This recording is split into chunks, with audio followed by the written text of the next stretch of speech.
Chair. You want a better one? I try to keep it go up here. Sometimes the pistons bad on them, and Oh, yeah? they bleed down. And one of the other ones, they want a different one. Okay. It's Davey coming or? Mike is here. Davey did report that he would be here. Oh. Can you hear us, Mike?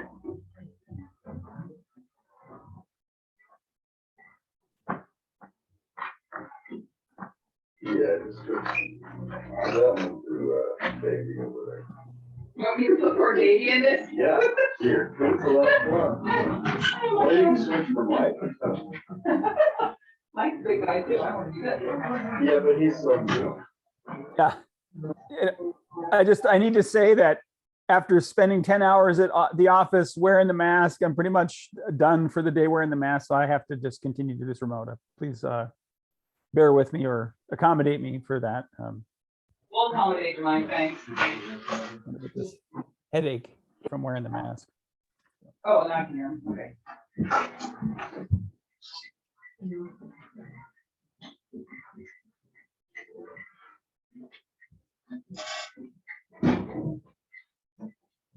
Before we get started, Val, did you get an email I sent you to your city address from my county address about your project? No, I did, but I'll look. I Okay. was gone. Portland. I'm literally coming into town. Thank you though. Okay. Yeah. Should we get started then, or we want to wait for? We do have a quorum. And it doesn't look like we're waiting for Davey on the Zoom side, so. Okay.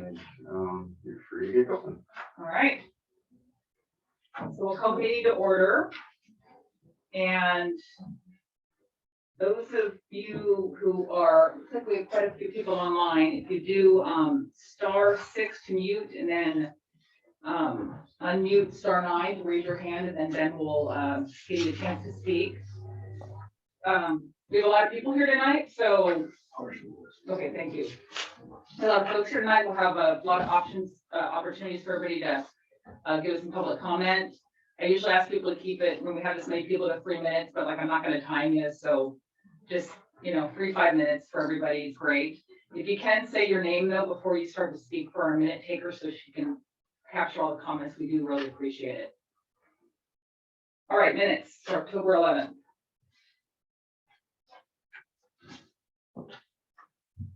Oh, that's right, we didn't have a meeting in November. Do you have a chance to look over them? Good, I didn't see any issues. Okay, Mike, do you have a chance to look at the meeting minutes? All right, I did look. I would make a motion to accept the motion or accept the minutes as presented in the packet. I'll second that. all right, all in favor? All right. Aye. Aye. All opposed? All right, motion passes. The minutes from October 11th, 2021. All right. Madam Chair, we do have a request to speak up. Oh, I'm sorry. These masks. Sorry, everybody. If I, just wave at me if you don't want to hear me, okay? So public comment period. This is for anything that's not listed on the agenda. If anybody has anything that they'd like to comment about right now, this would be the time.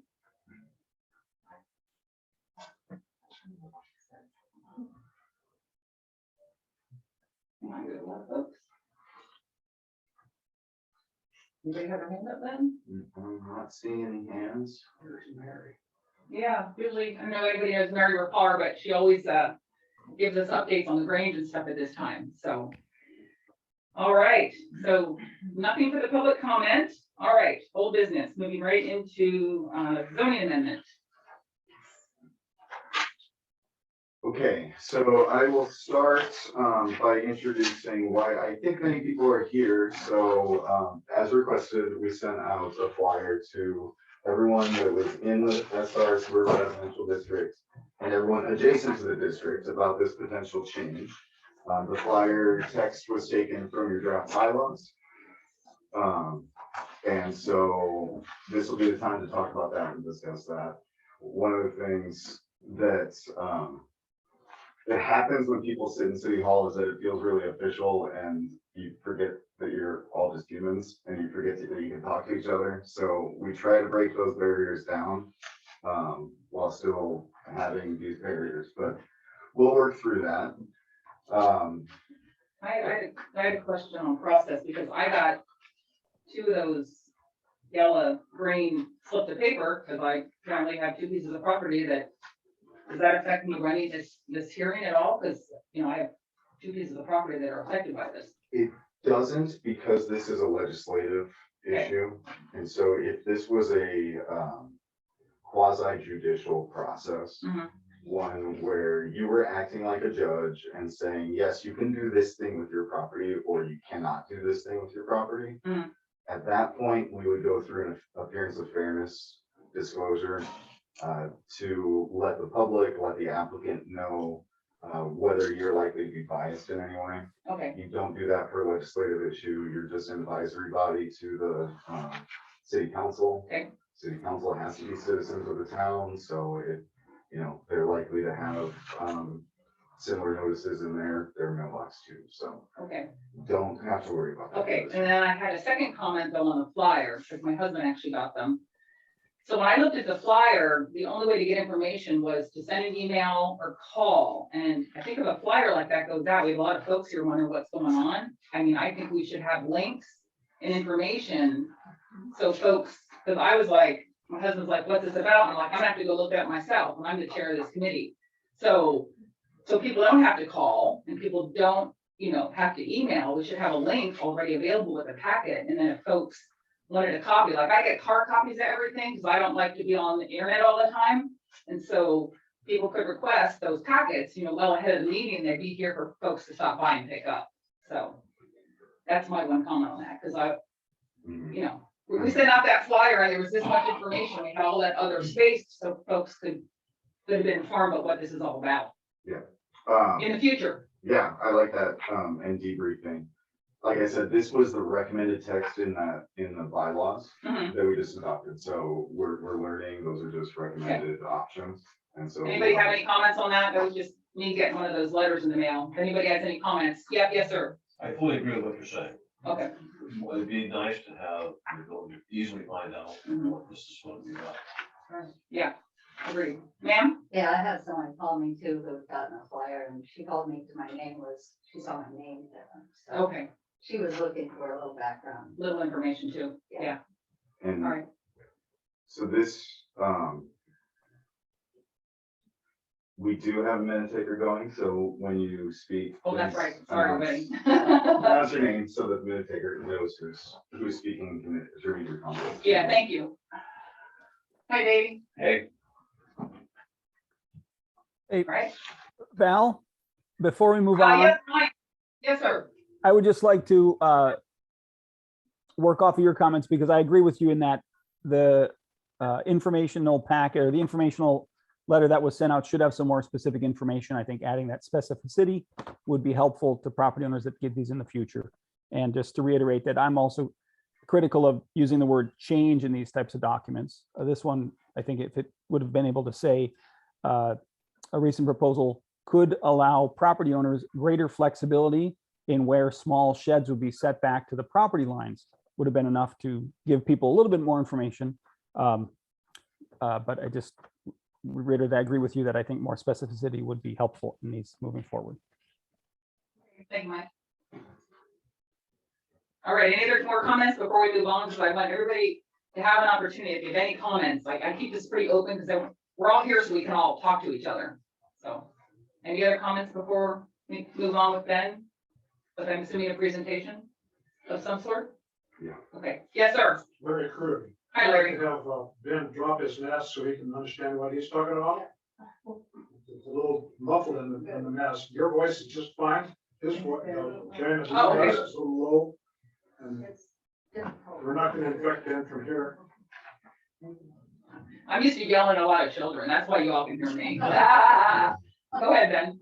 Okay, the city has received an application to amend the text of the zoning code as it applies to the SR suburban residential district. The planning commission accepted this application at their October meeting. They established the public engagement expectations at that meeting. Those expectations included sending out the flyer, included notices to the newspaper, included holding the hearing that you're holding tonight. So that's what has brought most of the people here.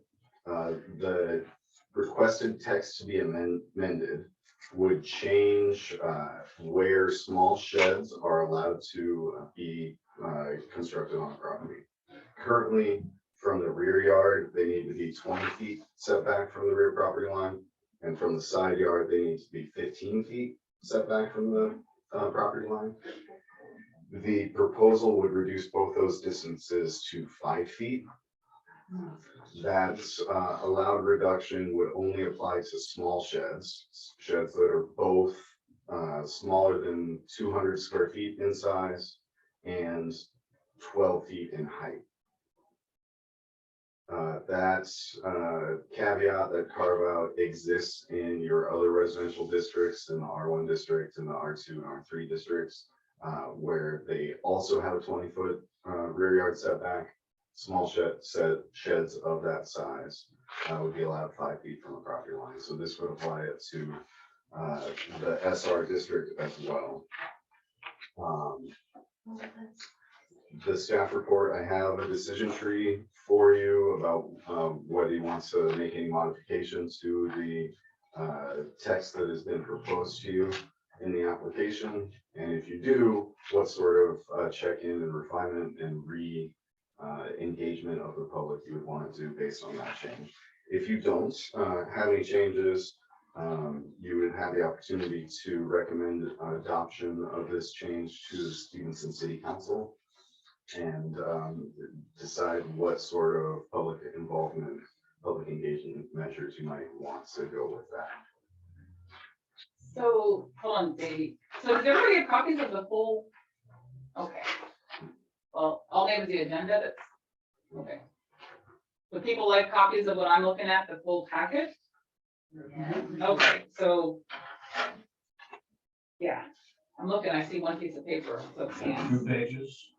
That's Yeah, full packet? No, that's what I saw you with the 2 pages and I thought, well, I'm looking at all this stuff. David, can you get that one passed around? Yeah. Oh, yeah. Is that all we have though? That's Yeah. all of them?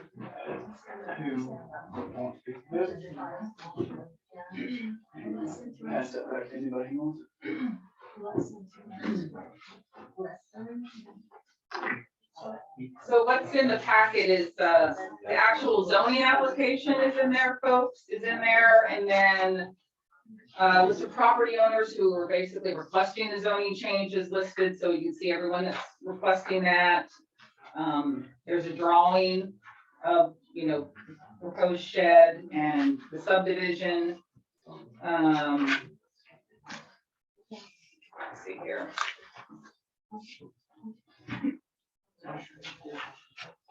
So it's just the first couple of pages there, and then at the very, and then it kind of goes through some, the middle's just looks like copies of fees, which aren't super important. And then I think at the end is where the emails are. For people. Yeah, I'm sorry, go ahead, ma'am. So, I don't know about everybody else here, but I have no idea of the property that you are talking about or where it is located in relation to all of us who live close by. It'd be all Who made property. the application, so we need a map. Right. We need to know where the property is. I think we should take a 10-minute break and make copies of this so everybody has a copy because the maps are in that, in my meeting agenda. Hey, Mike, we're gonna take like a 10-minute break to make copies so folks can look at all the information in here. So the idea is that this change will affect everyone who received a letter, their neighborhoods, their area. Is that right? Ben, did you hear that? The question was if this would affect everybody, Anyone in the SR zone. including me, way out there. Even though we're talking about something over here. Yes, ma'am? I'm Sherry. So it really gives us a lot more flexibility about where the sheds can be. And if Ben wouldn't mind, would he redefine small sheds? We can do that. Yes, ma'am. They- Mhm. And the proposed setbacks again. I Mhm. think I was sure I just. Yeah, we're gonna do print job here, and I apologize that everybody doesn't have all this information. We're gonna get it for you right now. Yes, I'm Tammy Brodden. I can. Hi. So basically, like your question, I think, is whether it only affects our little neighborhood of the people that are actually applying for this zone change originally, which was Catherine Simpson and I. And we are in the Hidden Ridge area. But the way I understand it is they're changing it, or if they decide to, for everybody in the SR area. So there's a huge. it's a huge area. area. Because we did come in and talk and see that it wasn't just our area, so that's like Angel Heights and every, it's Yeah. a huge area on the map that could be able to move their sheds or put their sheds and sit back by the 5 feet if it's under 200 square feet. That's the way I understand it, right? Yep. Yes. Does that make sense? Yes. Yeah, okay. Okay, I think we're printing right now. Printing now, the zoning map All right. is here. Red and yellow is the SR district, here. And like this district would be affected by this proposal. Well, also the 2 little SR districts that are up north also.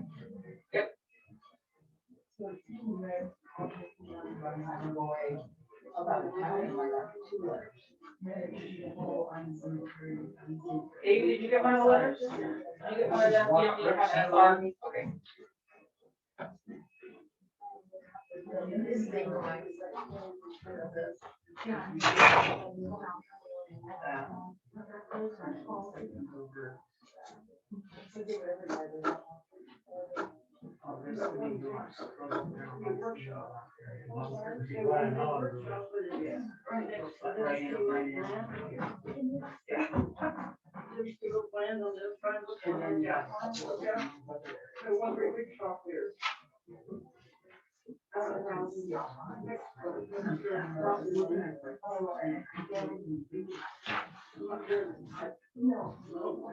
So do we want to go, someone had a question, it's actually on here though, about the heights and stuff, but it's actually in your memo, so I don't know if you want to wait for that.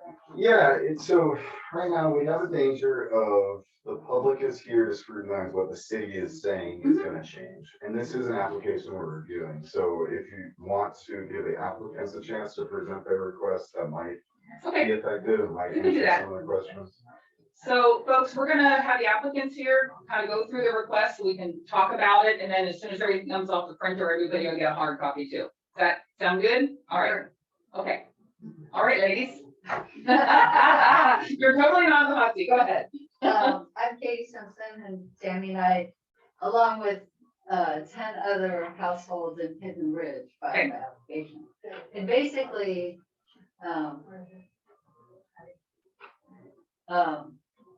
the lots are so small that when you look around and decide where you're gonna put a shed with the current setbacks, there's really hardly anywhere to put it.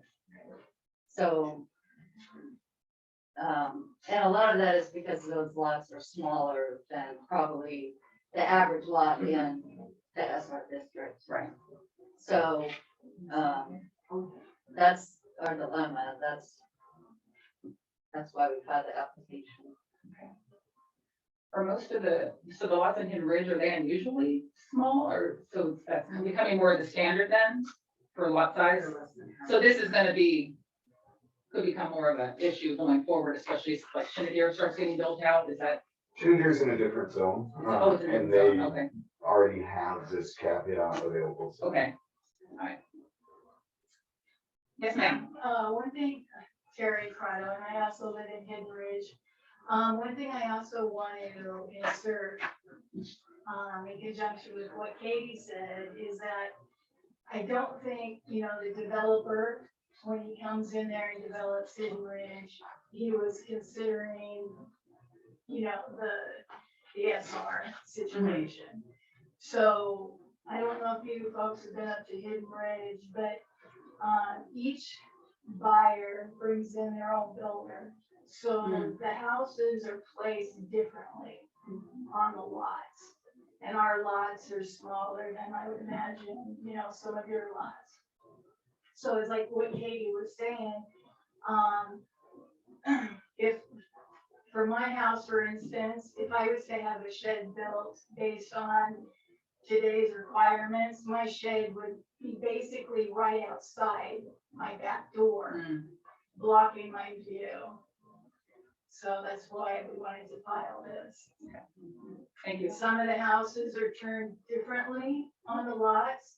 So if they were to build a shed, it would be in front of their front porch. I mean, it's just really wacky. Ma'am? The proposal gives a lot more flexibility. The way it stands now, we would have to put that in the middle of our sprinkler system. You know, and just wipe out the whole backyard. And I don't think that's the intention of a shed. The shed is to be, you know, garden purposes, basically, you know, for the majority of us. I'm from Hidden Ridge as well, where we are. And the lots are just kind of strange, you know. Some are larger than others, but this would obviously give us a lot more flexibility. I would ask, would you redefine small sheds again? Yes. So sheds that are 200 square feet or less in size and 12 feet in height or less. 12 feet. 212. So 200 square feet in area, 12 feet in height. Okay. Sheds that are larger than that in either dimension would have to meet the current setback. Would have to meet the original setback? Okay.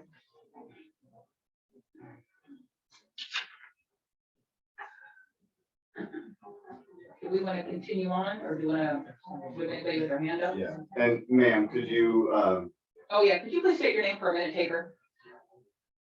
Yeah, I'm sorry. could you please state your name for a minute taker? Oh, Sherry. Sherry, okay, thank you. Sherry, your last name? Oh, Busby. Busby, Sherry Busby.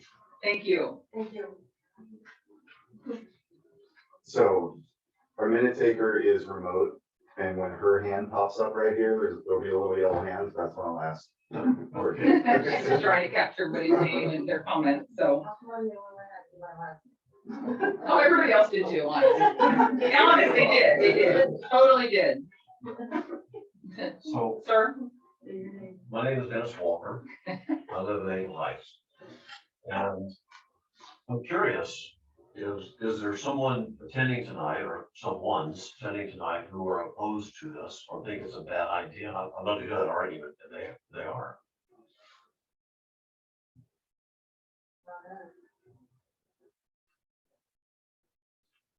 Doesn't look like it. Anybody? Well, I have a statement, I have a question. Yes. I'm Karen Disler, and I Hi, live Karen. on Sound Court. So it seems like the whole event here tonight really centers around Hidden Ridge. But the area that is involved is huge. I mean, it's all, it comes all the way down the hillside, it's all the way across Ryan Allen Road, which affects people like I, you know, who have property on Ryan Allen that backs up to Skamania Lodge and to Foster Creek. Why does the area need to be so large if really the issue that we're dealing with is what's happening at Hidden Ridge? Okay, I'll let you answer that. That's the application that's before you. Okay. We're not gonna answer that?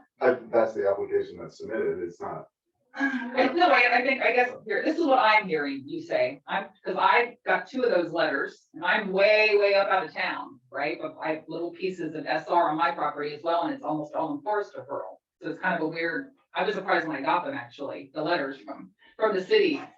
I guess I thought they were saying more, why aren't we just approving it just for like that Hidden Ridge area on a map versus the whole SR zone? Is that what you're asking?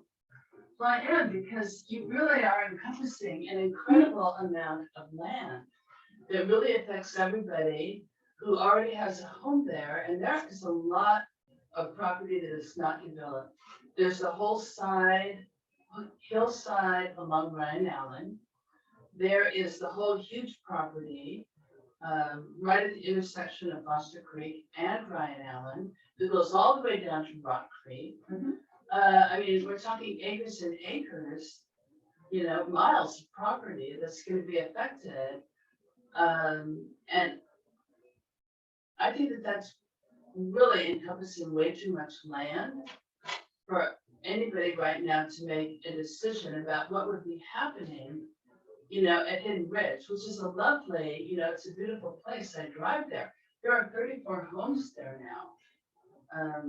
And so I understand their concerns about their view and about where things are placed on the lots, the way that they were set out.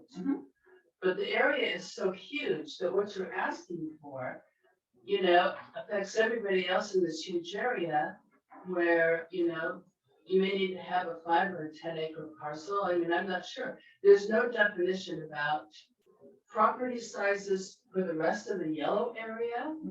And for anybody who is living, you know, on the other side of this community lodge, up in the mountains, there's just not enough information about all of that and how what's happening at Hidden Ridge, which is a very small development compared to the rest of this property,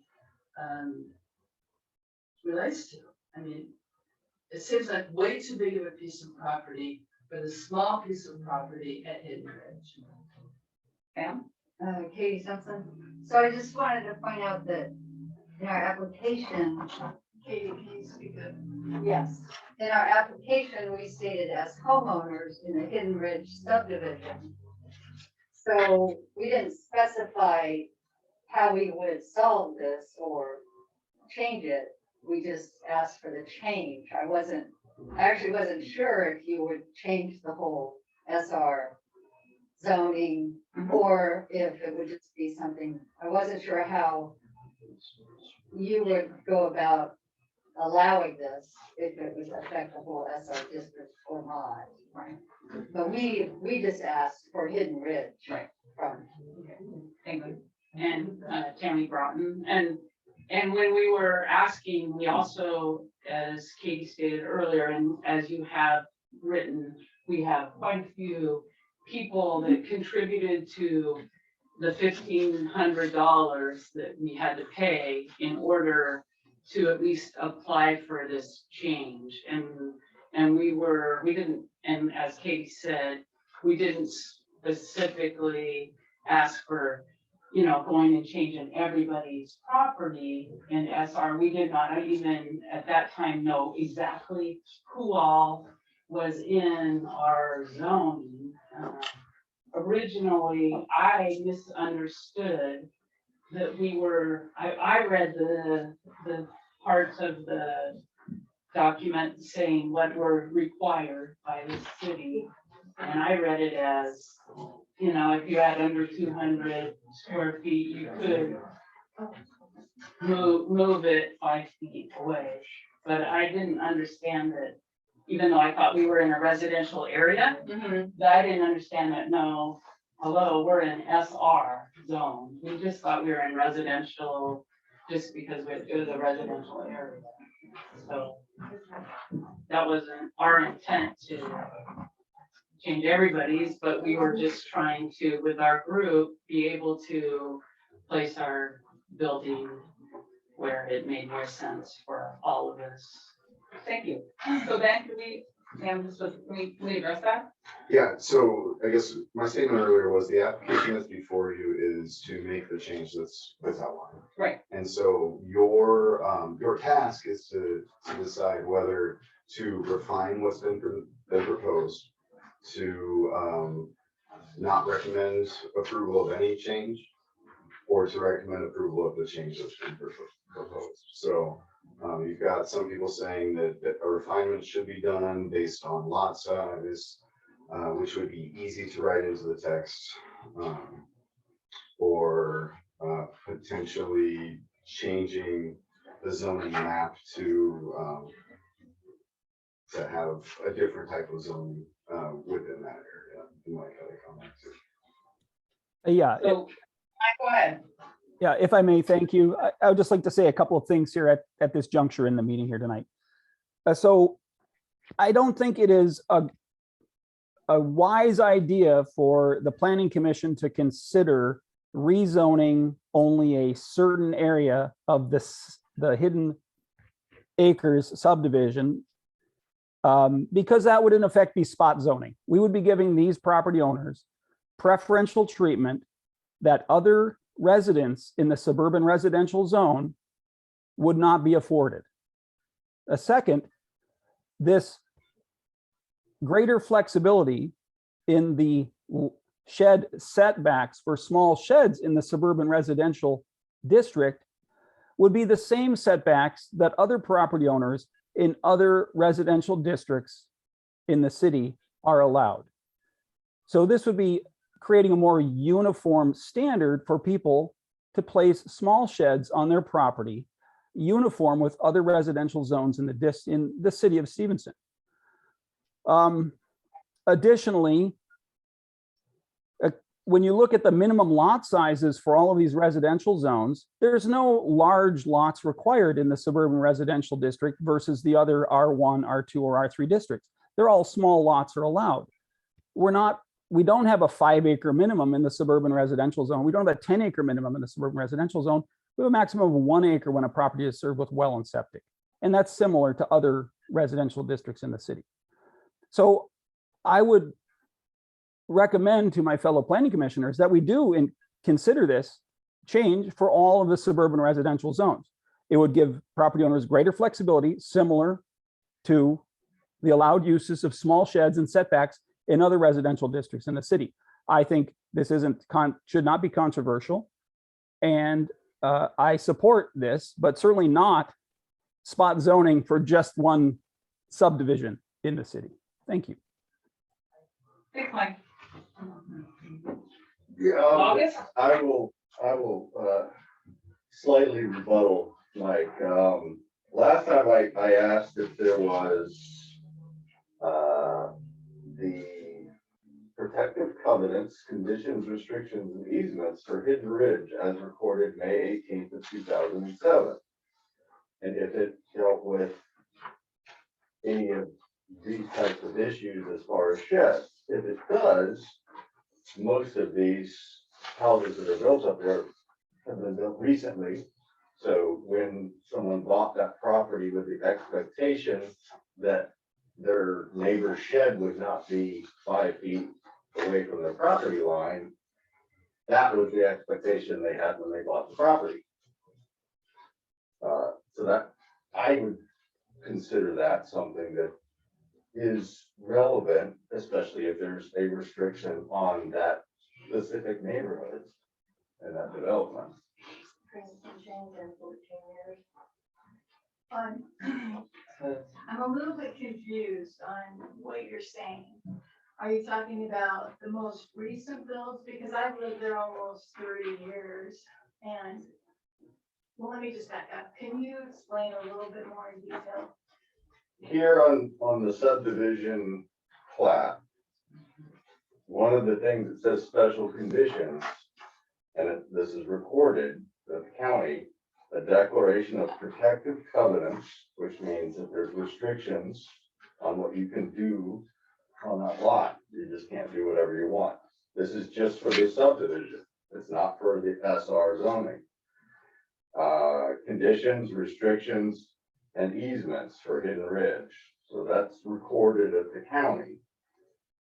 If it restricts that neighborhood in some way other than the zoning, and people bought that property with the expectation that that's what they were getting, like that's the kind of neighborhood that they wanted to live in. Now, if the zoning commission makes a change, suddenly someone who didn't expect to have a shed right outside their window, their neighbor now can put a shed there, whereas before they had to be 15 feet away. You see what I'm saying? Hey, August, Yeah. The restrictive covenants that are there in the Hidden Ridge subdivision plat would apply regardless of the zoning. If we had a setback of 0 feet, the Hidden Ridge subdivision's covenants would restrict those property owners from placing the shed there because they have a more restrictive set of regulations specific to their subdivision. So maybe the whole consideration of this lessening the setbacks for the Hidden Ridge subdivision is kind of moot because they already have a restrictive covenant that prohibits them from placing those sheds in that setback. But I don't think we, as the planning commissioners, should consider those restrictive covenants as being germane to our zoning regulations at all. That's an extra layer of protections that property owners have from the deed restriction and the subdivision plat. Yeah, we also have to look out for the people who live in that area. And if they bought that property expecting it to be a certain way, now we're just gonna come in and change it because one subdivision, which may already have a restriction that doesn't even allow them to have sheds, is applying for this. Do you see what I'm saying? I do see what you're saying.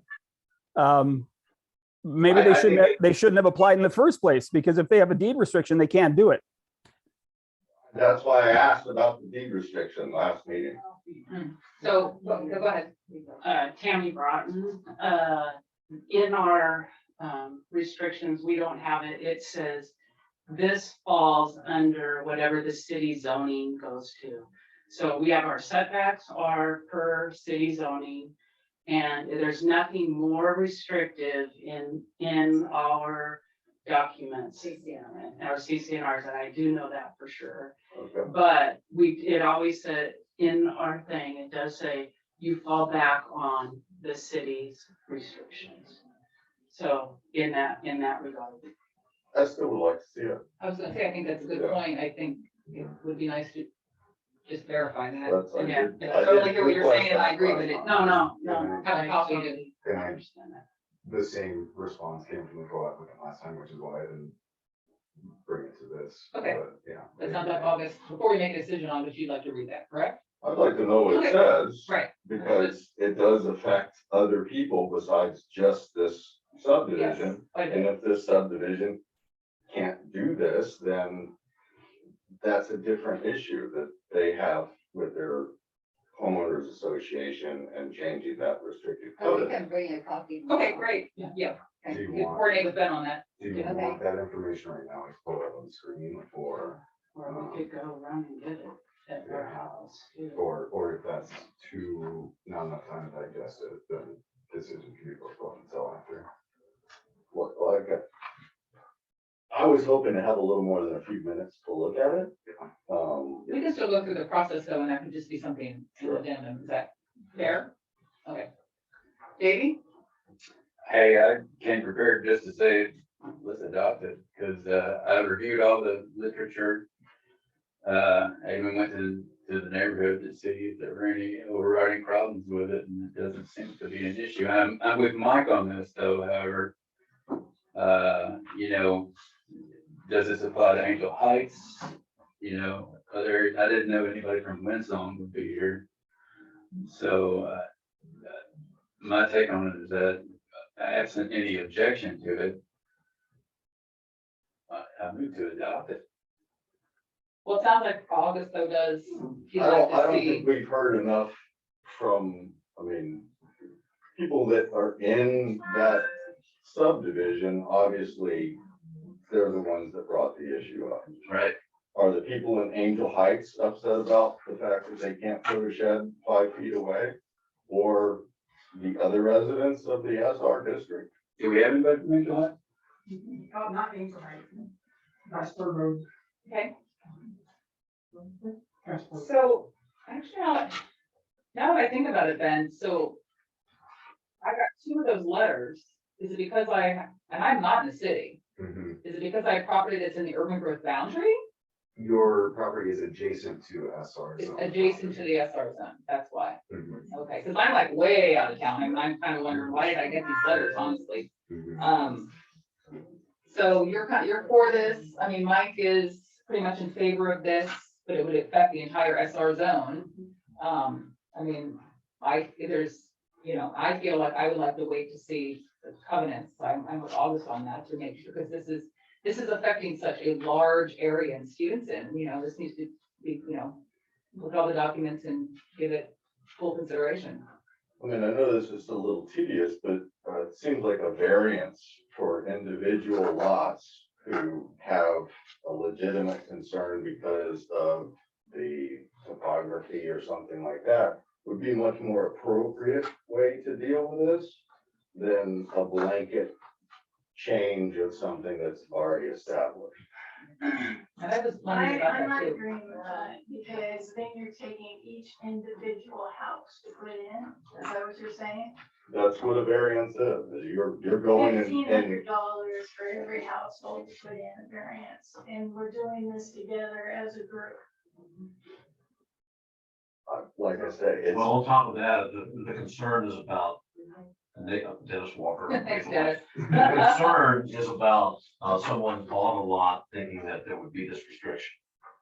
Mhm. If you're gonna grant a variance, then you're gonna be also listening to this other person argue against it, and they're gonna get a notice so they have a chance to argue against it On an individual basis. on an individual basis. Mhm. Instead of everyone in the SR, all the way to Skamania Lodge, all the way up to the northeast side of town, up in that little corner, everything's yellow currently. Yeah, actually, sorry to interrupt. How many flyers did we send out on this issue?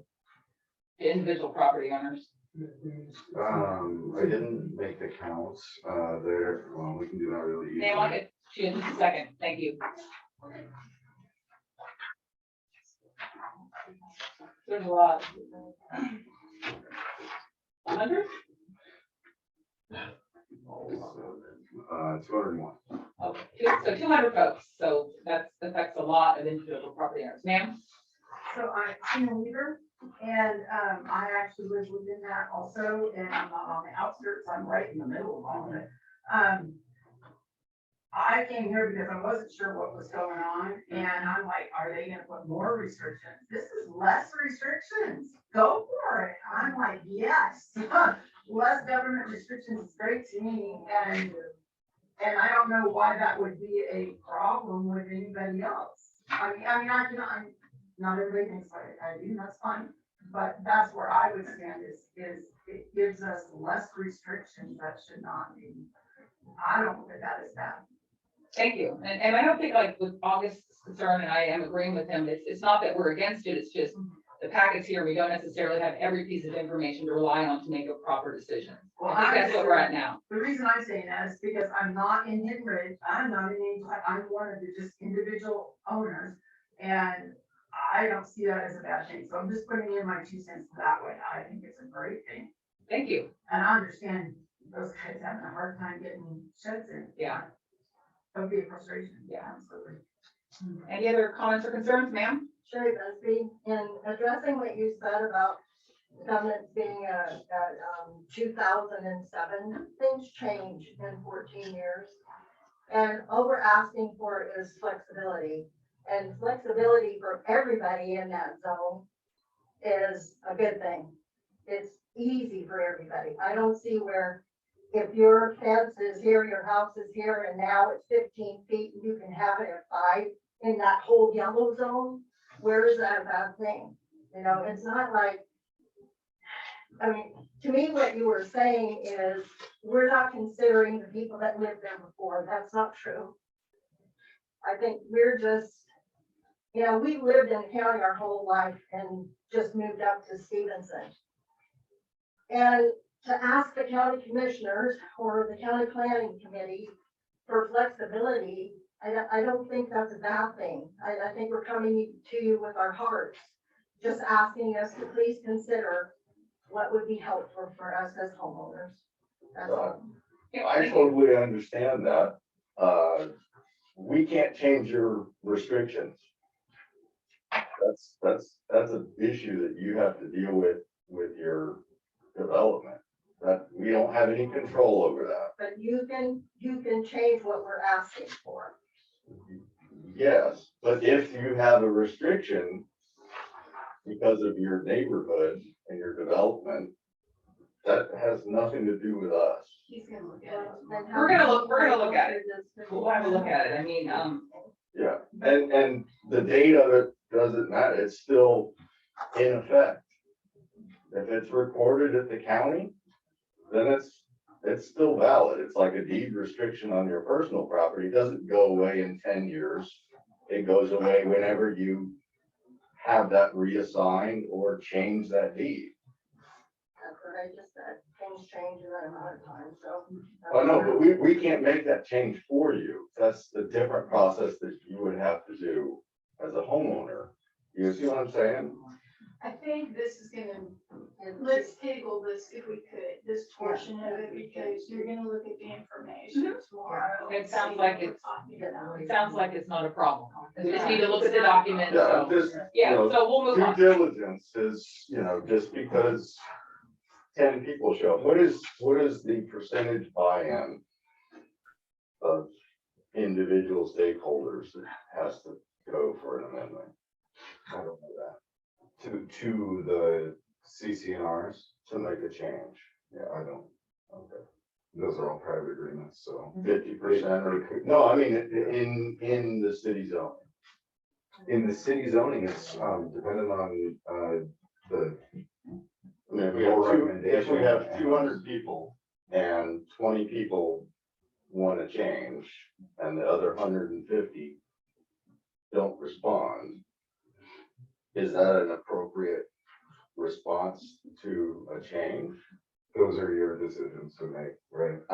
Is there a threshold amount that we have? There's no threshold. Okay. I mean, trying to think, because we're gonna get the document, which is great, and it sounds like it's not gonna be a problem. And I'm, like I said, I'm in favor of this, but even, the problem we have is that the information we sent out just, I think a lot of people, we would have heard from people that were in favor of it, but the information that went out, I think a lot of people didn't have the time to call or email, and they don't know what it's about. So we're not hearing from people, which is our purpose for being here tonight. So I'm really not sure how to remedy that. Ma'am? So my one other thing is for these guys, even if they are able to go and change their covenants, but the restriction in the SR is still the same, they still can't do it. So there is still on the board of having to be able to do this so that they can make a change in their covenants. Because unless I don't know covenants, but I'm assuming that a covenant can't go against the city. Right? It can be more restrictive. than it More, is. no, I'm not Can't talking supersede. more, I'm talking less. So if they change their covenant to do the 5 foot, but the zoning is still the same, they still can't do 5 feet, can they? No, they wouldn't. No, Well, then that would be still an issue. So, yeah, you might say it's an issue for them to change theirs, but even if they change theirs, they can't do anything if it's not done the other way. My concern is we're that gonna, we it's, can do, that we're it's gonna table brought this issue. We got, by one specific neighborhood group, not any others in the SR zone. I think because they didn't. But why would somebody else in the other SR zone bring up this issue? Because their lots are a lot bigger. My lots are a lot smaller than yours. so, we've got Yeah. 2 public ones Okay. comment and also 1 commissioner open comment. Why don't we, hey, Mike, why don't you go ahead real quick and then we'll go to the public comments of folks that dialed in. Thank you, Madam Chair. I would just like to briefly say I'm with August in this instance, if indeed the deed restriction or the subdivision restriction doesn't allow these property owners to do it in the first place. I'm in favor of more flexibility, but if this group of select subdivision residents have a restriction that precludes them from doing it, that's something they do need to sort out beforehand. And also, I'm not a land use attorney, but I do believe that items noted on the subdivision plat are separate and distinct from CC&Rs. And to amend the subdivision, if indeed those restrictions are on the subdivision plat itself, that plat would need to be amended through the process, the uniform process to amend a subdivision that the state RCWs spell out, in addition to the CC&Rs that may have other rules and regulations, the covenants and restrictions. Again, I'm not a land use attorney, but I do believe that those two things are separate and distinct. But it may be best if we table this. And also, like I just reiterate that I am with for August if the property owners who brought this before us can't do this because of their deed restriction or their subdivision plan. Which we'll table and we'll find out here in a day or two. Okay, thank you, Mike. Who do we have? John Prescott? Yeah, can you hear me? Yeah, hi, John, go ahead. Yeah, thanks for letting me speak. This is John Prescott. I live on Caspar Road, immediately below the Hidden Ridge subdivision. And so I'm within the SR. I support this application to amend the text. And I understand the discussion about having further restrictions within a subdivision, but I'm looking at it from the whole SR. And it makes total sense to me as long as it comports with the comprehensive plan. It makes total sense. And if a subdivision has things more restrictive, whether it's the covenants or the plat, then that's for them to work out. But I think as a resident living within SR, not in a subdivision, I am very supportive of this change. Thanks. Thank you, John.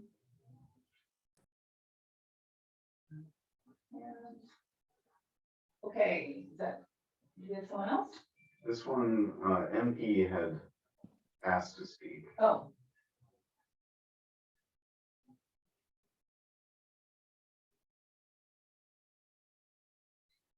Can you hear me? yeah, hi, go ahead. Could you please state your name? Hi, I'm sorry. It's Mike Perry. I didn't realize my name was coming up there. No problem. Yeah, I live on Angel Heights. I live on Angel Heights Road. And yeah, you know what? If 5 feet, I have no doubt that the sheds that people are going to put up are actually going to be nice. Yeah, there's no reason why you can't make this change if it's allowed in their subdivision and in the SR in general. Great, thank you, Mike. Thanks. Is there anyone else that's online that would like to speak? You just, what are they? Is it star 9? Star 9. Star 9, if there's anybody else that would like to make a public comment. All right, so I think we're gonna table that issue, which we probably will figure out the answer tomorrow pretty quickly, even later tonight. Ben, what would you like to do at this point, since we're tabling it just to get that additional piece of information? Nothing specific I'd like to do, but give the people here an idea of what the next step is. Okay, great. And what's that? You tell me. Looking to you. So you could hold a special meeting. You could leave it off until the second Monday in January to cover this again at your next regular meeting. In either case, what sort of notices do you want to go out to the public? What sort of feedback loop do you want to create? This is my last meeting tonight, so I'll leave it up to Mike, Davey, and August. You're welcome. What do you guys like to do? I mean, I would come to another special meeting here, like maybe right after Christmas holiday. If you guys wanted to, I'd be happy to do that before I'm done, because this is my last month. Or if you guys want to do it in January, I don't know if people are traveling. I'll leave it up to you guys. Mike? Yeah. I think we should just revisit this at our next regularly scheduled meeting. Okay, Second. all right. Okay. Any public involvement, engagement expectations that you want to set for that meeting? I think a little more information and accessibility of the information. I think that was. As a second flyer, good, or? I think, I mean, kind of what I heard was a better link on the city website so that you can get to the specifics. On the flyer or on the web? There is a link on the website. It just wasn't on the Wasn't flyer. referenced on the Right, flyer. it wasn't on the Okay. flyer, so people had to go to then figure out where to go. Right, well, maybe, It was in the- maybe making that a little easier to find. And I also think if you were gonna do another flyer, let people know that there'll be packets available if they just swing into City Hall. Cause I tend to swing in and get hard copies because I like to read stuff, so. Yeah, Ben, I don't think we have to go through a real elaborate newspaper noticing process, but if you, if the fellow planning commissioners think it'd be a good idea to resend out a flyer, I would also support that, at least a flyer with a little bit more information, more specifics to those affected property owners.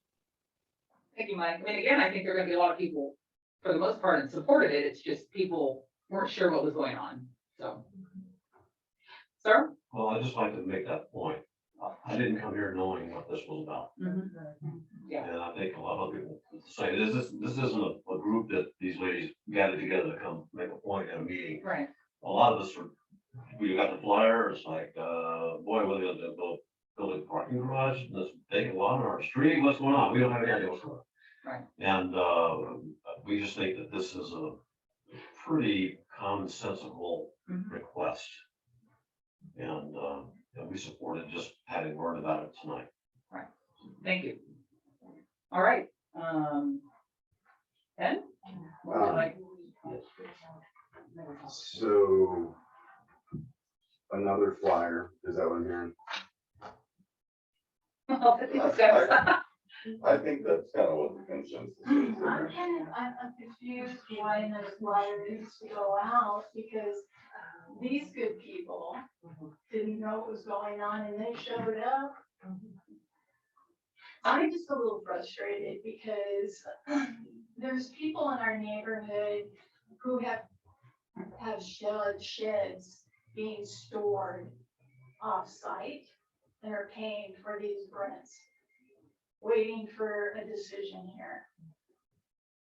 And I just really hate to see this drag on. I mean, we've already been waiting, what, 3 months? 3 months. You know, people are getting into the springtime, and like somebody here said, the sheds are gonna be good looking sheds. We've all invested good money into Hidden Ridge and Angel Heights, and I don't see why another flyer has to go out. People have had their opportunity to either call or show up to this. It isn't not a negative impact. If they see another flyer come out, they're gonna think that there's division going on. Well, I think my issue with the first flyer is people didn't understand what it was about, and I think that's on us to do that, because our point is we want everyone, there's 200 people that got that. My point is, I would like to hear from all 200 people. That's why we're here, to hear from everyone that's in that zone. But if they don't understand, they show up. Or maybe they're busy or out of town. I mean, that's the point. I want everyone to come, and even I got them and wondering, why is You one gotta guy have a much bigger room. And just like when people go to vote for mayor, governor, president, a lot of people don't participate. You're not gonna hear from all 200 people. Oh, we It's just not realize gonna that. No, I realize that. I guess my issue, I just would have liked it to have a link, because again, I still feel like there's gonna be a lot of, probably the bulk of people are in support. There might be a few who aren't, but my point was, I saw that flyer and it should have had more information so people understood what it was, as opposed to having to make a phone call or email somebody. Right. You know, Yeah. government is supposed, we want to be transparent. And- That's why we're here. Yeah, Sir? this is Mike, Oh, sorry, sorry, Madam Mike. Chair. I apologize. Yeah, we as a planning commission, we were tasked by the residents of the city of Stevenson to increase the public involvement in the planning process. This is something that we have taken on as a sincere effort to increase public involvement in the planning process, and adequate notification, additional notification, letting the public know about this project. I don't think it should be, or this proposal to rezone, or allow more variant flexibility in the zone, shouldn't be controversial. We just spent the last year developing a process on the recommendations of the residents that we should increase the public participation in the planning process.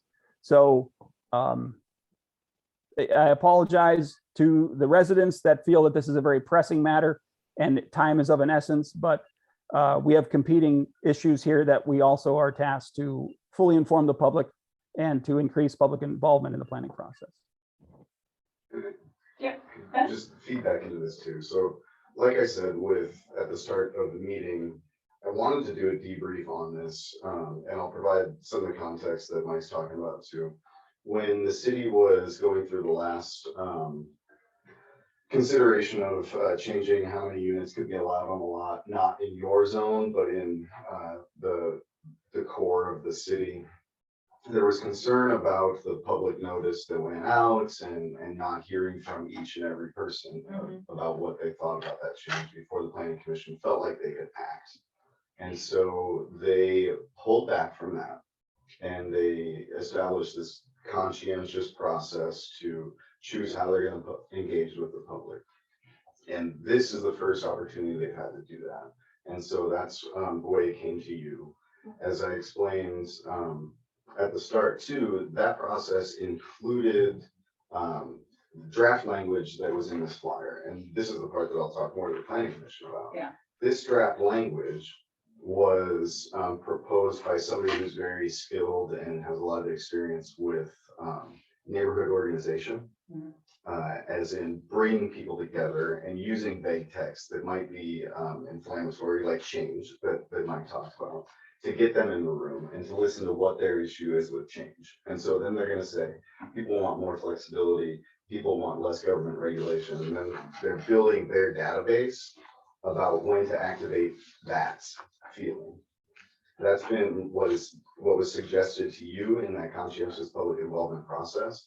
And so I want you to be thinking about that as an overall umbrella too, that now you're going through this process, you're hearing people say, maybe don't be so bureaucratic with following exactly this. And it might be a reason to just pull back and say, we are being conscientious in how we approach this. We have this inflammatory, vague flyer that went out. We got a half a dozen phone calls. We got one email, a handful of emails in response. We got people who showed up to this thing that they thought might be a really big concern from them. They show up, they realize it's not a concern. The ones who do engage with that are telling you that it's not a concern. And so maybe you take that from those who are saying it, that this isn't a concern. And you can feel like you're meeting the expectations of the other group that was activated to say you need to conscientiously think about how this engagement goes. Those are all comments on the process and whether or not to bog it down with another flyer, which is going to take half of my day to go through and send out, and not a comment on the effect of this regulation. You might really want to consider more about what the effect of this regulation is based on your knowledge of the zoning code, and you're hearing what the various stakeholders have said over time. I hope that made sense. I'll leave it. Dave, go ahead. Statistically, I mean, at what point do you say we have enough buy-in on this? I mean, you know, you can't interpret every non-response as an objection to it, nor can you do the reverse and, it doesn't imply that everybody's an approval of it, but at what point do you actually have to say, all right, we're gonna. And that'll be each of your own comfort levels with the topic and with the tenor of the public that you are hearing from. I don't have anything specific I can give you. Well, again, I go back to the difference between a zoning change and a variance. A variance deals with a specific person or property owner and their adjacent neighbors. So the buy-in are the contingent neighbors that are affected by it. This is a much broader stroke. This is a change of very, maybe 40% of the city. And the argument that we already bought sheds and we're having to store them, even though we're not allowed to have them in this area, isn't really a good reason to initiate this. I mean, if you knew that the shed was in violation, why would you have purchased it already? That's the unfortunate thing about Hidden Ridge is that each person had their own builder.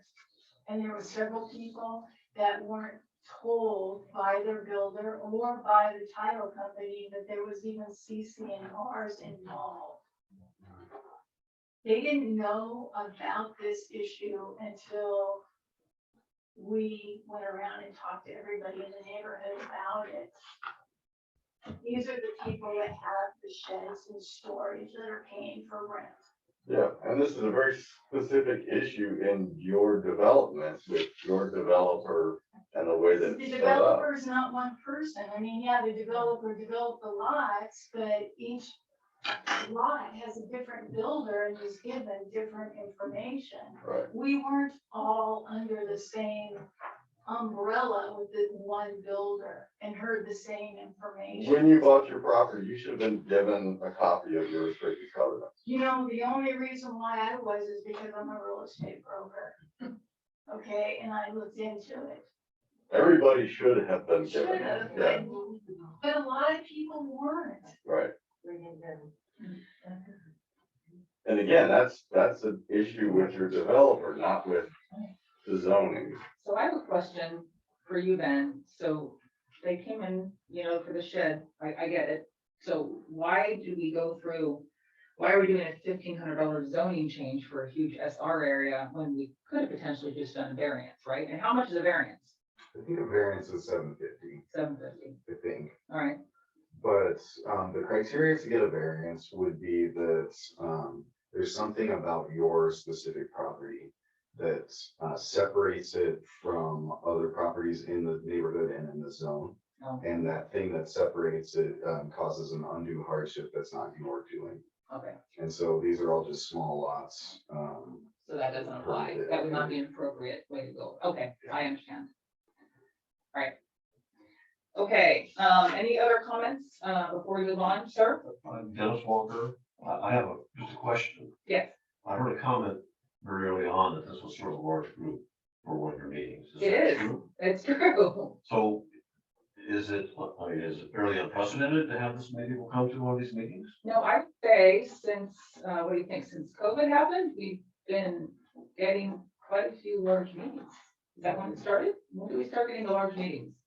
I think it had more to do with the topics that were being Maybe it was just the discussed, and they topics. were very, kind of far reaching and affected more people. Yeah, I was just curious if Yeah. if this turnout is proof that the outreach is working.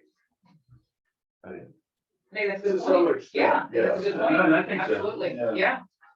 And that was what we're trying to do because, you know, we have these, you know, large proposals and, you know, only have, hear from one or two people and, right. you know, we want to hear from as many people as possible. So I just wondered if you actually are meeting that goal for greater outreach, more opportunity for people to Right. know that something's going on, and it seems to me like this would be proof of that, but. Yeah, we're pretty much just getting started on that. We've been really trying to, because, you know, again, sometimes we'll have a meeting and folks will show up after, you know, 2 or 3 meetings and feel like they weren't informed at the first one. We have to start over and some very upset people. So that's kind of what has happened over the past year or two. For Johanna's benefit, I'm gonna go through and summarize what I know. So Dennis Walker is the male voice on the east side of the room. Terry Croteau is the female voice center of the room. Sherry Busby, female voice on the west side of the room. So your name again? Tina Weaver. Tina Weaver, female voice in the back of the room. Were there more? Is anybody missing anybody, Shanna? All right, then. So where are we at here on the agenda? Okay, just summarize again, so I know my expectations. I will get the link and send the link to the CCNRs for the district to you all. Okay. ASAP.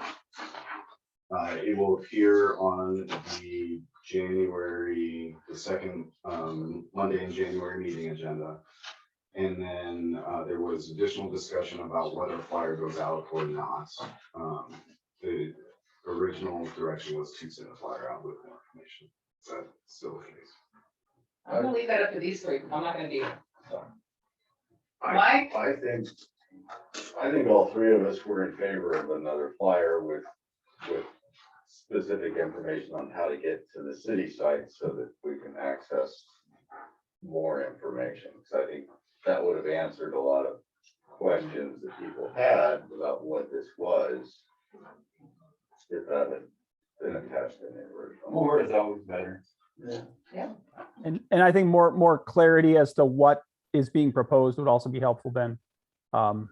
But I'd also like to say, I think to great credit, this was an effective public participation and outreach process. And I'm not trying to diminish that or denigrate the efforts or the additional efforts you're going to have to put forth to send out a second flyer. But this, like we mentioned at one of the last meetings, is kind of a work in progress to figure out the best way to reach the public. Maybe we'll get it refined to where we won't have to resend notices for things like this in the future. But Thanks, Mike. Okay, All right, and I'll send out notices. okay. And Do you want to hold, you want to publish it as a public hearing again the next time? I would say that that's not something that's necessary. City council will have to hold a public hearing on it, and you function as listening sessions and Yeah. discussion sessions anyway, so. okay, great. All right. Great, thank you. Thanks, everyone, for coming. You saw more on the agenda, but if that's why you came, you're welcome to leave. Yes, Thank you for your time. thank you. What can we expect then, from our viewpoint? Ben?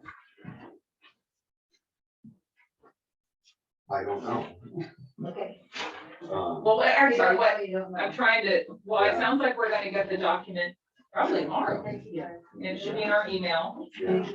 And then you guys will take a look at it, like you said, to make sure that piece of the puzzle is not just something we need to throw out anyways, because we were in the wrong, that Right. we had more restrictions than what was put on by the city, correct? And apparently there's, That's okay. you guys aren't informed on that, so it's, you know, Oh, no, we have the paperwork. Yeah. We do know. I'm not We faulting do. anyone No. We just didn't bring it with us, and we're sorry that we did not. And, but We that's should have okay. asked you for that. And, so basically, you guys are gonna look at that, and that is gonna be one piece of the puzzle that you guys are very concerned about. And then that will, once you see that, it will be taken off the worry list. I'm positive.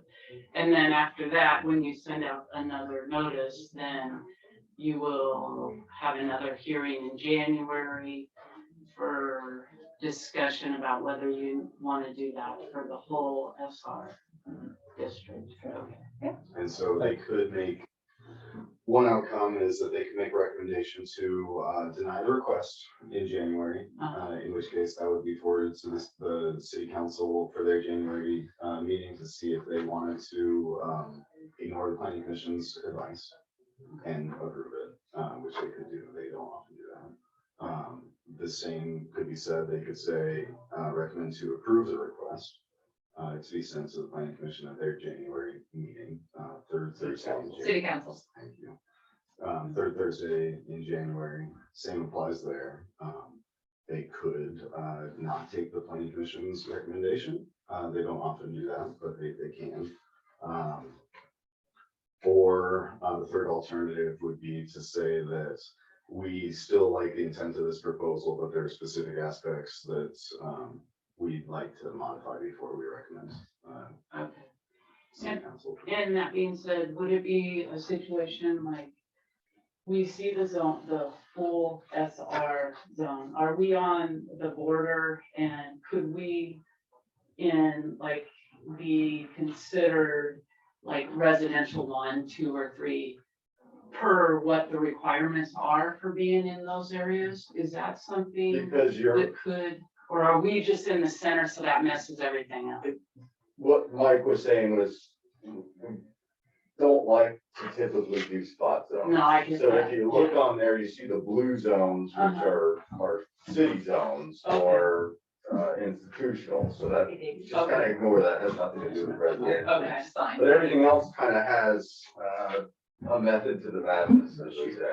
Okay. So Hidden Ridge is up in that top corner, it would become an island. Which Okay. makes it difficult, All right. you know, To, yeah, To just pick understand. and choose. Right. Depending upon, yeah, like location. one side of the street has one rule, but the other Right. side doesn't. You know, there's naturally gonna be those transitions, Right, but kind of not have them all over the places.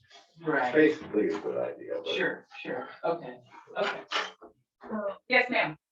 So when you send out the next flyer, I think it would be a good idea for you to consider putting this map on the flyer. So people know how big the area is that you are considering for this change in zoning. You might get more people, it will explain more about exactly what's happening at Hidden Ridge. And it will be great for all the people who own property in this area. And there are a lot of people who do own property who want to develop it. You know, whether it's a plat and they already have one with the city or not. I think it would be advisable to, it would give more information to the people. They would know exactly where they are in regard to this. And I think that's a problem that we see quite often is that people don't really know the area that they live in, you know, like I live in a residential area, but is it an R1, an R2, an R3, a suburban residential?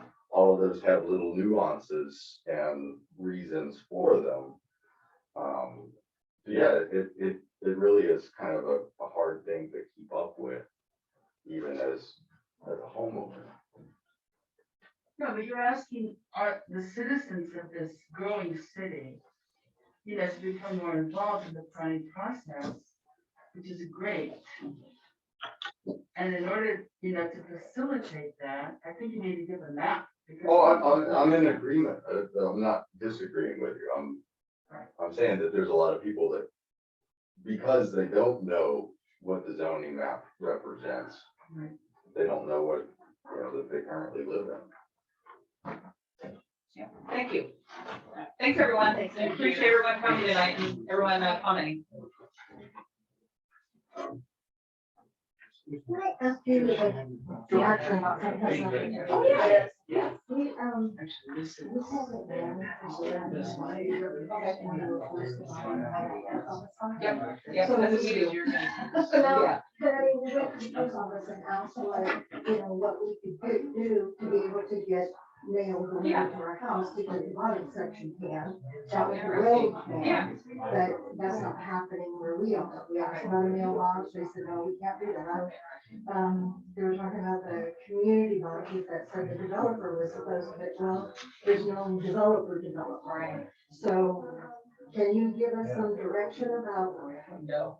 Ben, I have no I idea. how to I deal had with that same problem at my I have house. no idea. They delivered mail down the street. Yes. from me. They drove past my house and delivered mail, Yeah. but they would not accept me putting a mailbox. at Did my they ever house. give you a reason why? Not See, that's the really. problem. We Let's see if can't it's get an in answer. my Nobody at the post office can give us an answer. Nobody else. can. So I don't know, maybe we have to talk to Congress next. It's crazy. Jamie. I thought the post office was. You wanna think of the a plot federal tonight? agency. Do you? Go on and talk to Ray if you haven't talked to him, the postmaster. Thank you. I was. Yeah, I'm sorry, I don't have the answer. Community results. Anyway, we appreciate the time. Sometimes Thank you Thank you very for your much. time. Thank you, guys. Yep. Thank you, good night. All right, Ben, are we gonna do thought of the month? We Or is there something are. else you would like to do? What happened to- Oh, Davey, he must have gone off to the restroom. Yeah, Hey, Mike, Davey ran off for a second for this. you're in the bathroom break. Take two. Yeah.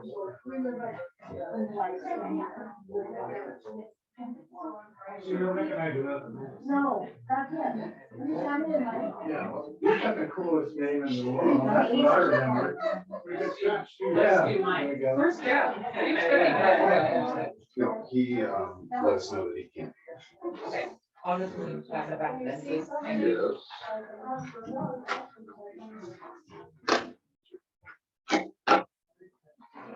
Well, with your permission, I'll skip to the last staff, report. Okay, that sounds good.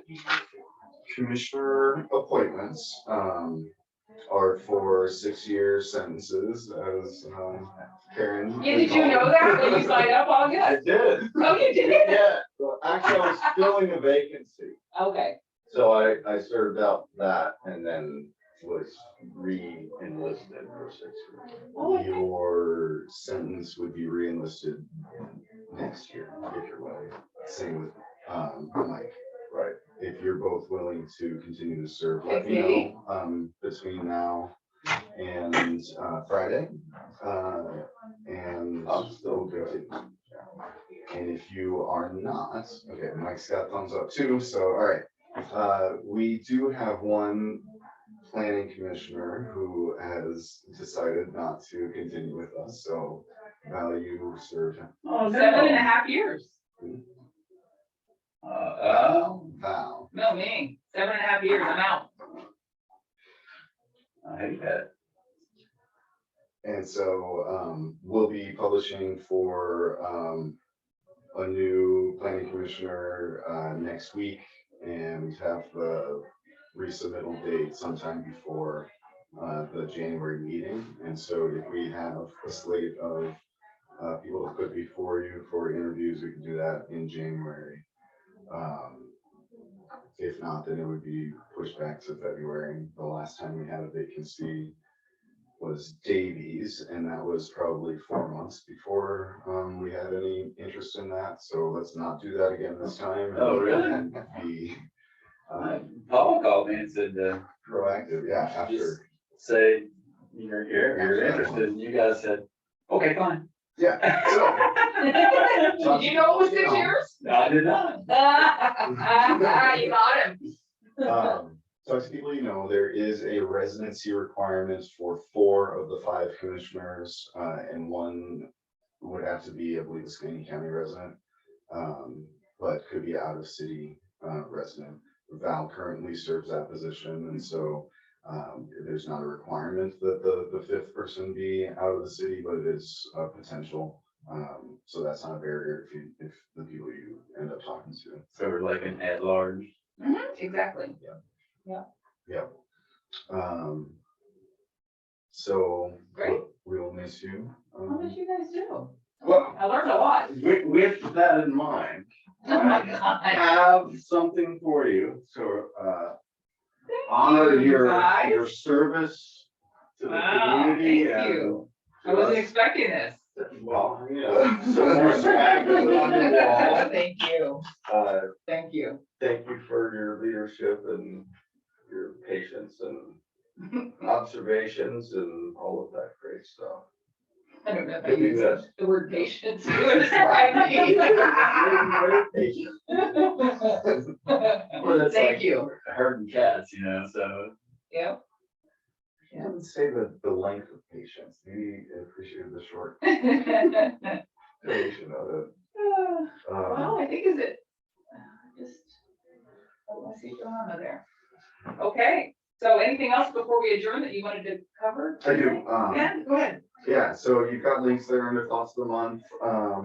Strong Towns Organization, is one that I think really applies to, Stevenson now. There are lessons learned about the growth Ponzi scheme, is something that they, talk a lot about, that you annex so that you get more tax revenue, to pay your current debts without realizing how much debt you're taking on in the annexed area. And you get caught up on this treadmill that you can't keep up with. And so Stevenson has, throughout its history, has largely avoided that sort of thing. But some things are creeping up where, it's hitting us, and it's in every community. We're not just alone. So, I really encourage you to check out that organization. this link is to their 5 recommended publications to understand where they're coming from. And then there's a link to states, the DNR's map for wildland urban interface areas. So this is where there's a potential for wildfires to destroy homes. Okay. Wildfires destroy structures. That story map allows you to zoom in on any county scenes, and there's no place that's in just the urban area. There are several that are in the interface and intermix areas, and so there's a threat for us. And we can talk more about policies related to that sort of thing if you all ever want to. Fire mitigation, fire danger mitigation. That's DNR that put that together? Is that? DNR put that Oh, together. interesting. I don't see this as something that would be viable here, but the way that property develops on hillsides is a way that you can mitigate fire, because fire comes rapidly up banks. If you have the peak of your home on that bank, it is up at a certain angle where those sparks that are coming up this way are likely to get into the peak and cause a fire to come down through that eve line. But if you stagger it with slopes coming up this way, if you stagger it with like a clear story development where there's not that wall for heat and sparks to build up on that it might skip over, that's a mitigation measure to make a community safer in the face of wildfire. Like I said, I don't think that that's something that our community will buy, but if that is something that's concerning for you all, that's something that we can explore and try to better understand whether our community does buy into something like that. I had an annex question since you brought that up. Looking at the map, if a new area wanted to come in, obviously ones on the SR would come in as SR. Whereas anything over on the east side of town may potentially come in as the R1, correct? We don't, what we have as far as guiding the potential zoning for annexation is our future land use map and the comprehensive plan. And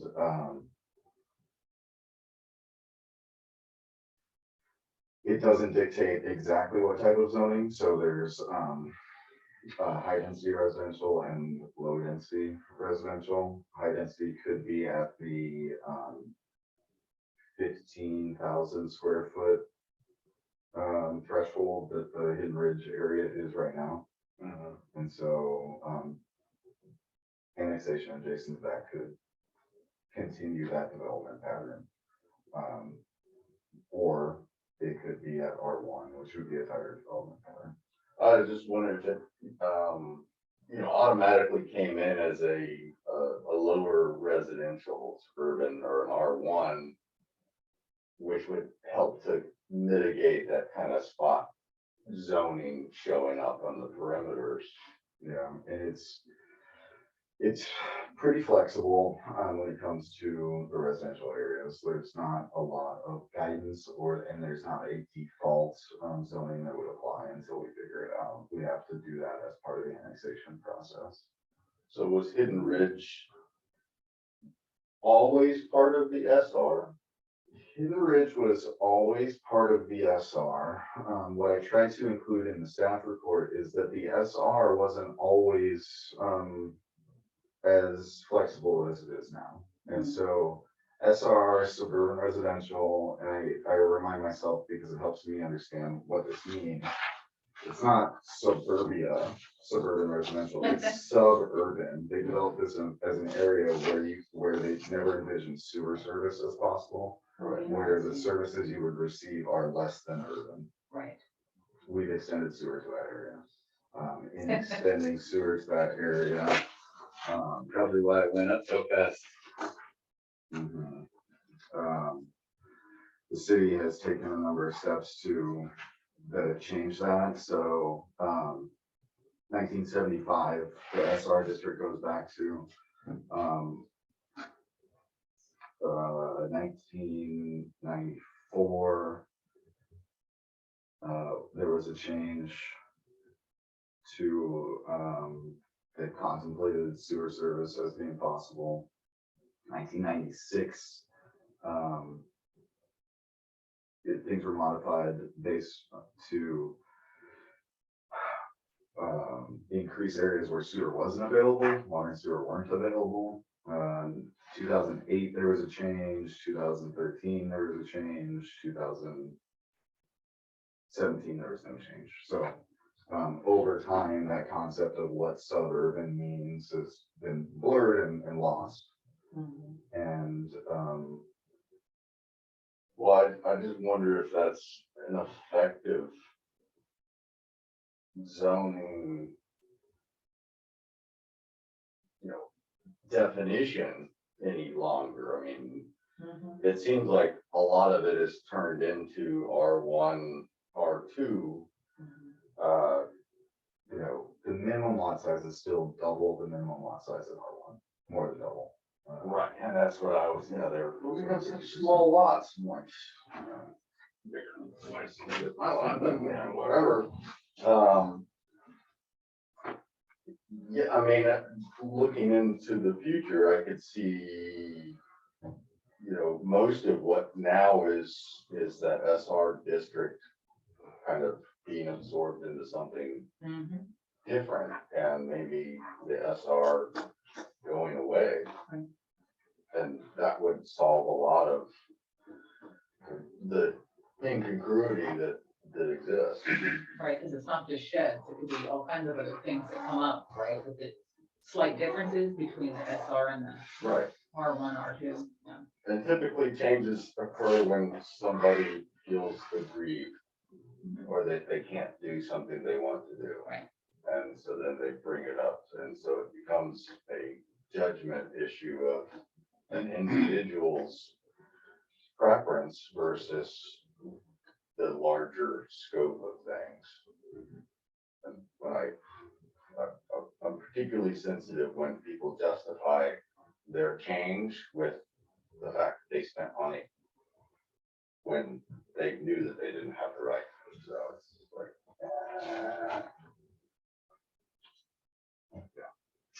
All right. How's the parking thing going?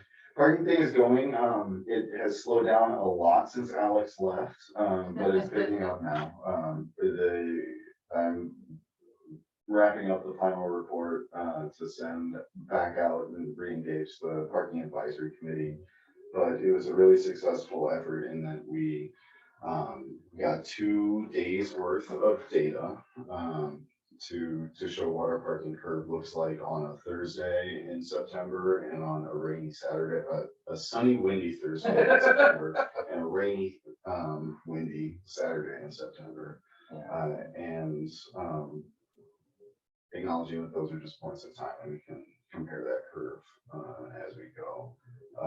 The thresholds for when you're appropriately invested in the number of parking spaces is in an area is when about 85% of them are being used. If it's more than that, then it justifies investing in additional parking spaces. If it's less than that, then you've got time before you need to spend on more parking spaces. So the map that we have for that has those areas above 85% in red. That orange area would be 70 to 80% of usage. It's kind of your sweet spot. That's where you want to be. Yellow and green are your over invested. And so most of our areas are yellow and green. There are some peak hours that are orange and some that are red. And so kind of a discussion about whether there needs to be usage restrictions in the form of time or who uses parking spaces within those red times will be something that the subcommittee has some discussion about before recommending anything to you, but. Very good. What else we got? You want to talk about the shoreline public access plan? Yes, so I believe that I talked about this when we submitted this grant. I certainly shared it with Mike, who represented you on the Iman Cemetery Road vacation discussion on access to Rock Creek. So in our draft shoreline management plan, it calls for a site-by-site development proposal by development proposal review of public access and conditioning projects at that time. In conditioning projects, you need to demonstrate that your public access condition is related to a public interest, and that the interest or the outcome of that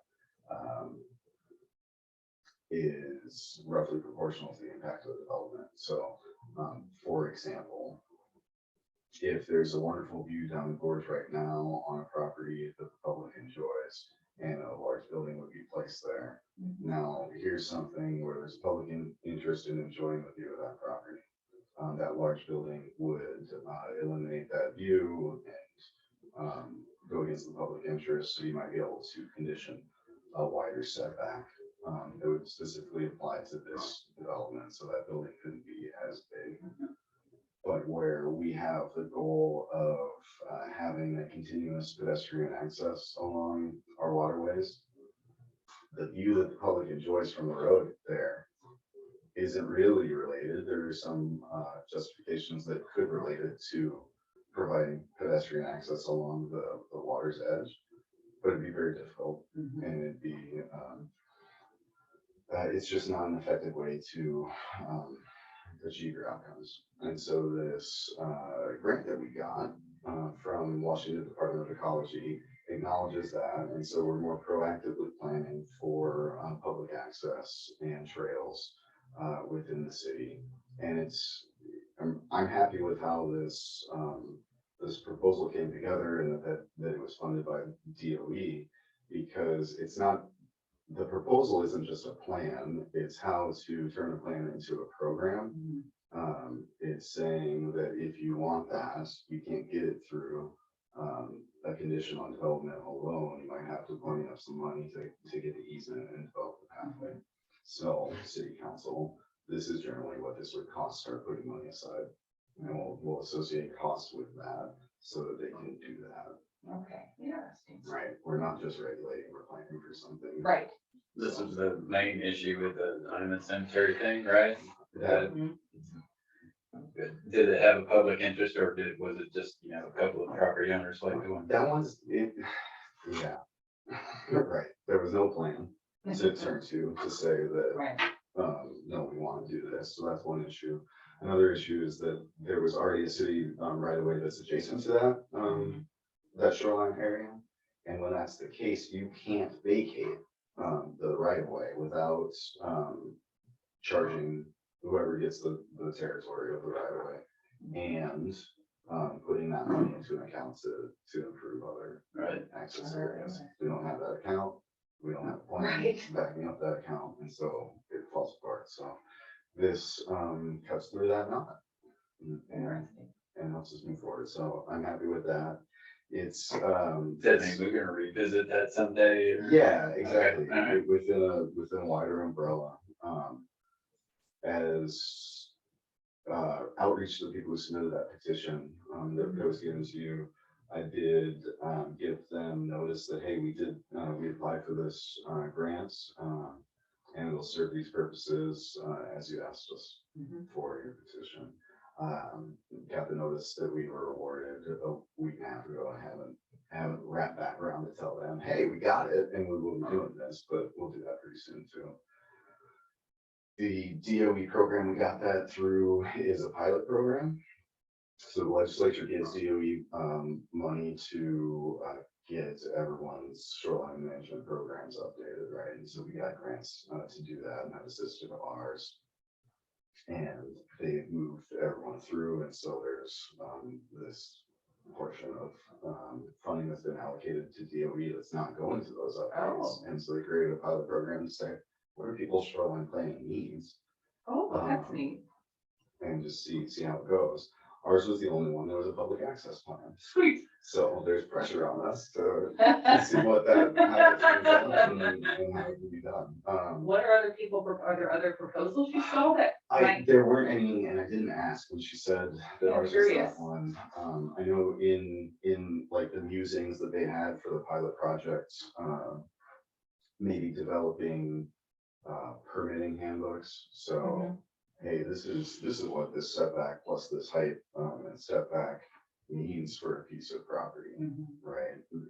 Property owner, this actually translate code text Right. into on the ground. That would be helpful. That would, A wouldn't it? lot of That would answer circumstances. a lot of the questions you get, right? It would. That's a very time consuming for you. Yeah. It would. We went for the public access. Okay, Right. can you get more than one?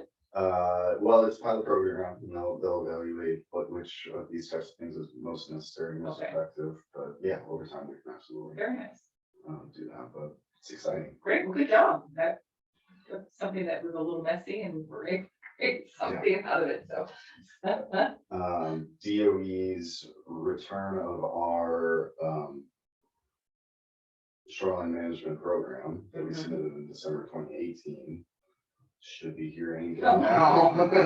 So that Wow. will also should be on your agenda in January. Interesting. What we will get from them is an approval with required and recommended changes. And so the way we'll run through that is our red light, green light activity to say, okay, here's our required changes. There's a green dot next to all these. We're not going to discuss them. Here's our 30 or so recommended changes, and just introduce each one and say, okay, do we want to discuss this in any more detail? If you don't, then we're gonna put a green dot and go past that. If there's any red dots, then we'll pause after going through the whole list to say, okay, what is it about this one? Do we want to just ignore it because of a recommended change you don't have to incorporate, but if it's something that you feel improves your program, then we absolutely can.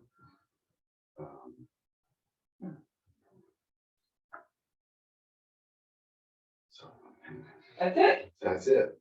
All right, I That's guess. all now. Thank you, Ben. We'll adjourn. Good night, Mike. Val, thanks for all your service. It was a pleasure. Yep, thanks, Mike. Good night. Bye. Night, Joanna.